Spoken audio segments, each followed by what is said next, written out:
چل کر کس طرح ڈاکٹر بنے، انجینئر بنے، قوم کے رہنما اور رہبر بنے، اس عنوان پر اور اپنے زندگی کے تجربات پر ڈاکٹر صاحب سے میں درخواست کرتا ہوں روشنی ڈالیں۔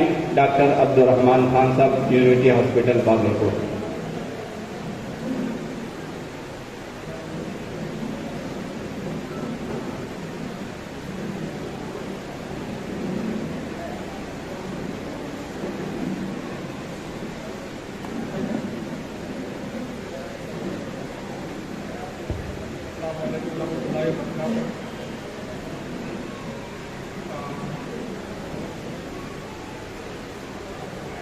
السلام علیکم ورحمۃ اللہ وبرکاتہ۔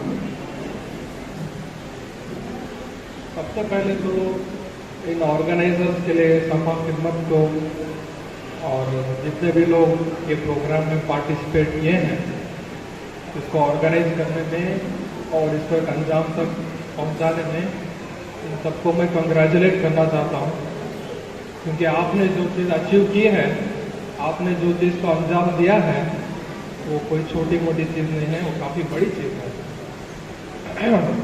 وہ اس لیے بڑی ہے کہ آپ نے تقریباً 200 سے زیادہ، جیسا ابھی تھوڑی دیر پہلے مولانا فرما رہے تھے اپنے اسپیچ میں، تقریباً 250 بچے اس پروگرام میں پارٹیسپیٹ کیے اور اس کوئز میں کمپیٹ کیے اور اس کے پیچھے تیاری کیے، پھر اس کے بعد میں پارٹیسپیٹ کیا ہے۔ تو ان شارٹ کہ ایک حساب سے اللہ کے نبی صلی اللہ علیہ وسلم کی زندگی کو آپ نے ان 250 بچوں تک پڑھنے کا ایک ذریعہ بنایا ہے۔ یہ بہت بڑی کامیابی ہے آج کے زمانے میں، جہاں پہ ہم سٹوریز اور الگ الگ چیزوں کو پڑھنے پہ یا اس کو پروموٹ کرنے کے پیچھے رہتے ہیں، یا ویڈیوگرافی میں وغیرہ۔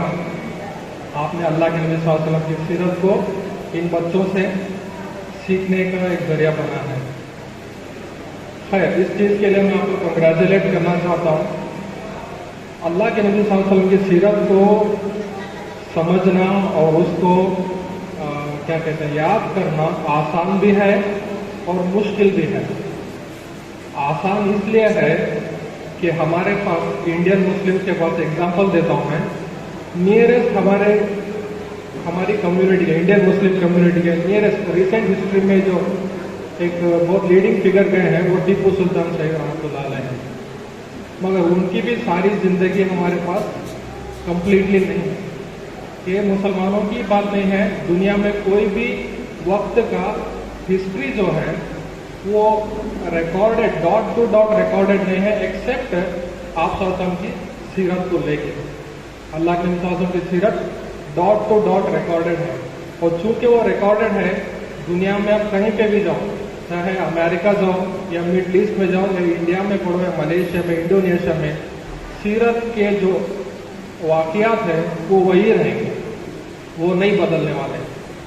تو چونکہ اتنا کنسسٹنٹ ہے، آپ صلی اللہ علیہ وسلم کی زندگی کو جاننا، اس کو یاد رکھنا، اس کو ریپروڈیوس کرنا بہت آسان ہے۔ ہسٹوریکل فیکٹس کے حساب سے دیکھیں گے تو کافی آسان ہے، مگر آپ صلی اللہ علیہ وسلم کی زندگی کو سمجھنا، اس کے مقصد کو سمجھنا، اس کے ہر پہلو کو سمجھنا، یہ بہت مشکل بات ہے۔ یہ میں نہیں کہہ رہا ہوں، بڑے بڑے لوگ جنہوں نے سیرت کو لکھا ہے، والیومز میں لکھا ہے، کئی لوگ وہ 1 والیوم میں لکھے ہیں، کئی لوگ 4 والیوم میں لکھے ہیں، انہوں نے اس بات کو کہا ہے کہ آپ صلی اللہ علیہ وسلم کی زندگی کو سمجھنا اتنا آسان نہیں ہے۔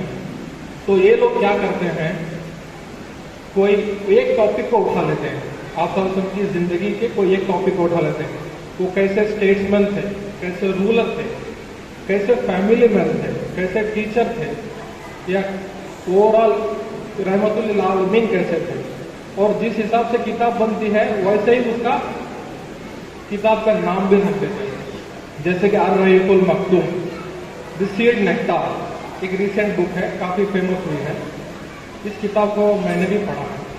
تو انہوں نے کیا کیا کہ آپ صلی اللہ علیہ وسلم کی زندگی کو لکھنے کے بعد میں انہوں نے اس کتاب کا نام دی سیڈ نیکٹار رکھا کہ اس کے اندر ایک کنسائز فارمیٹ میں نے ایک مٹھاس کو رکھ دیا ہے۔ तो अल्लाह के नबी सल्लल्लाहु अलैहि वसल्लम की ज़िंदगी को समझना, हर पहलू को समझना बहुत मुश्किल चीज़ है। और सबसे सरप्राइजिंग बात यह है कि मैं कई साल से व्हेन आई वाज स्टूडेंट, जब स्टूडेंट था तो हर 6 महीने में एक बार मुझे सीरत पढ़ने की आदत थी।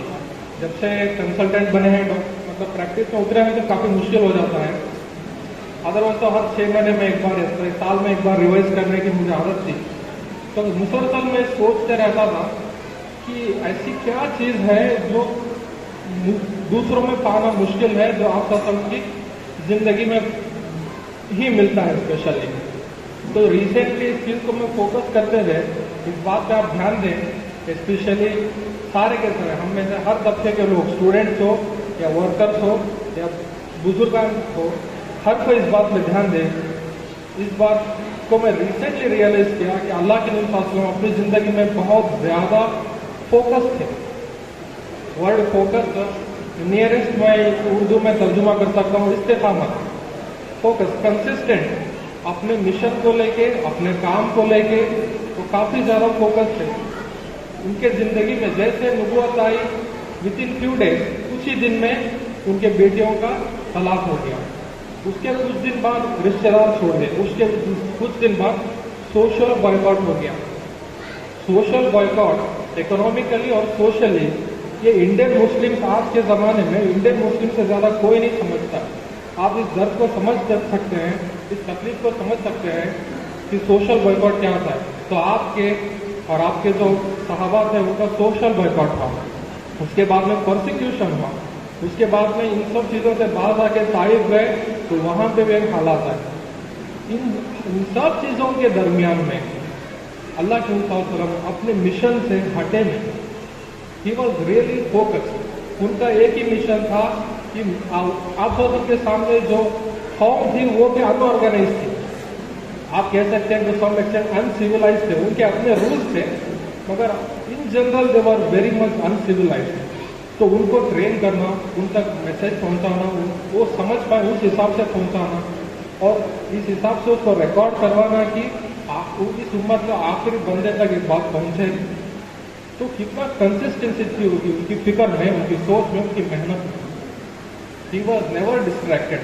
हमारी जिंदगियों में थोड़ा सी तकलीफ हो, जॉब चला जाए will get distracted, salary cut जाए विल गेट डिस्ट्रैक्टेड, या बीवी का कुछ मसला हो जाए विल गेट डिस्ट्रैक्टेड, माँ बाप के साथ झगड़ा हो जाए will get distracted. No, we should not. समझे, ये सबसे बड़ी सीख है आप सब की जिंदगी से। मैं रिसेंटली इस बात को रियलाइज किया। मैंने रियलाइज दिस, मुझे ये बात समझ गई कि इस चीज़ को पाना कोई भी शख्सियत के अंदर उतना आसान नहीं है, बहुत मुश्किल है।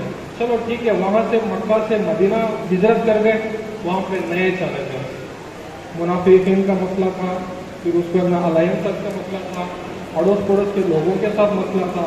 Through out this he was always consistent regarding the purpose of his life. तो हमको हमारी जिंदगी का मकसद ढूंढना है, ठीक है। हर किसी का अपनी जिंदगी का मकसद रहता है। जैसे कि मैं डॉक्टर हूँ और सर्जन हूँ, तो मेरा जिंदगी का मकसद है, मेरे पेशेंट इस चीज़ से ये चीज़ एक्सपेक्टेशन रखते हैं, आवाम इस चीज़ को एक्सपेक्ट करती है, मुझे वैसे ही उस चीज़ को फोकस करके सर अंजाम पहुँचाना मेरा काम। उसी तरह स्टूडेंट है, आपको फोकस रहना है। जैसे जिधर हवा आई उधर नहीं ढोलने का। कुछ दिन पहले टीपू सुल्तान के नाम से हम लोग एग्जाइट होते थे, आज सुरूर के नाम से होते हैं, कल कोई और शख्स। ऐसा नहीं होना है। हमारा कोर, हमारा इंस्पिरेशन, हमारा जो कोर ऑफ एवरीथिंग हमारे लिए, हमारी लाइफ का हो, जो भी हो, वो अल्लाह की निशानों की ज़िंदगी है। ये बात को मैंने रिसेंटली रियलाइज किया। जब मुझे इनवाइट किए तो मुझे बहुत अच्छा लगा कि ये बात मैं लोगों के सामने रख पाऊंगा। एक हुआ फोकस। दूसरी चीज़ है अल्लाह के निशानों ने जो अपने हयात में हासिल किया और जिसकी वजह से हम तक दीन पहुंच पाया, वो ये है डिसिप्लिन। बहुत ही अनऑर्गेनाइज कम्युनिटी थी वो, उनके अंदर डिसिप्लिन लाना वो आसान बात नहीं थी। डिसिप्लिन एक ऐसी चीज़ है, अल्लामा इकबाल जो बहुत बड़े फिलोसोफर रह चुके हैं हमारे वक्त के, वो फरमाते हैं कि discipline in individual makes families. एक इंडिविजुअल के अंदर, एक बंदे के अंदर डिसिप्लिन आए तो पूरा फैमिली बन जाती है। And discipline in communities makes empires. तख्त पलटने की ताकत रहती है इसके अंदर, डिसिप्लिन आए। पूरे कौम के अंदर अगर डिसिप्लिन आए तो उस कौम की तरफ वो नज़र नहीं उठा सकता है।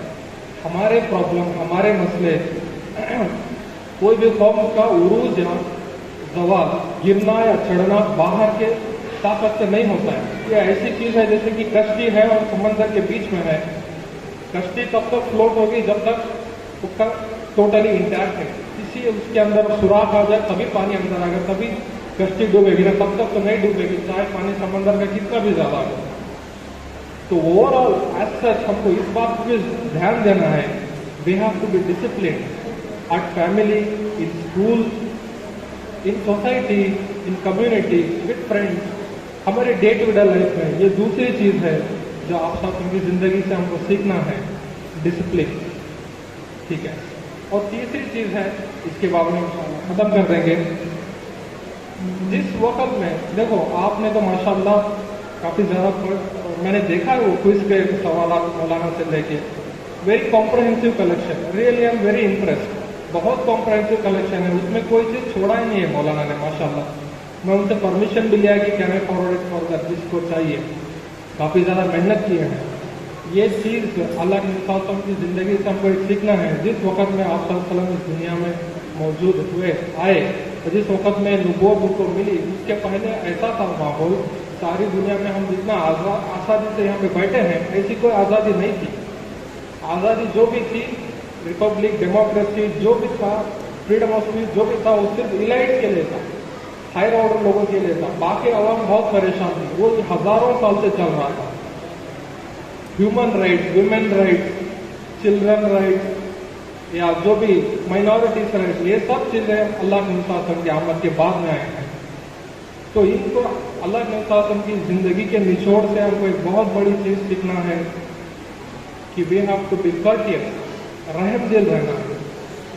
अल्लाह सुब्हानहू व तआला कुरान मजीद में when he addresses Prophet sallallahu alaihi wasallam, what he said, we have not sent you but as mercy to the whole of the world, रहमतुल लिल आलमीन। ठीक है, इसका मतलब ये नहीं कि आप पूरे बीत जाओ, कोई आपके ऊपर वॉक करके चला जाए, ऐसा नहीं है। You be what you are, मगर रहम दिल रखो। ठीक है, अगर हम रहम दिल है, कोई हमारा भाई है वो बॉर्डर लाइन में खड़ा है, कोई रीजन से दीन के बॉर्डर लाइन में खड़ा है, if you are courteous, kind, उसके गलतियों को दरगुजर करेंगे, there are chances that he will come along with you, आपके साथ में आएगा। अगर आप कट्टर बन जाएंगे, आप सोच रहे खुद कट्टर रहे थे, नाउज़ुबिल्लाह मिन ज़ालिक, वो हो ही नहीं सकता है, तो इतना सारी दुनिया में दीन फैल पाता क्या? सोचे इस बात को। तो रहम दिल रहना है, अपने भाई के गलतियों को दरगुजर करना है, माफ करना है। नॉट ओनली ब्रदर, चाहे कोई भी हो, गैर भी हो, चाहे इनफैक्ट एनिमल, हर चीज़ पर रहम दिल रहना है। इन तीन चीज़ों को मैं कहते हुए मेरे बात को ख़त्म करता हूँ। अल्लाह आपको जज़ाए खैर अता फरमाए। It's a very big feet. आज हम छोटी चीज़ इनिशिएट करते हैं, यही बच्चे कल जाके वो जहाँ पे जाएंगे वो इससे बेहतर काम करें।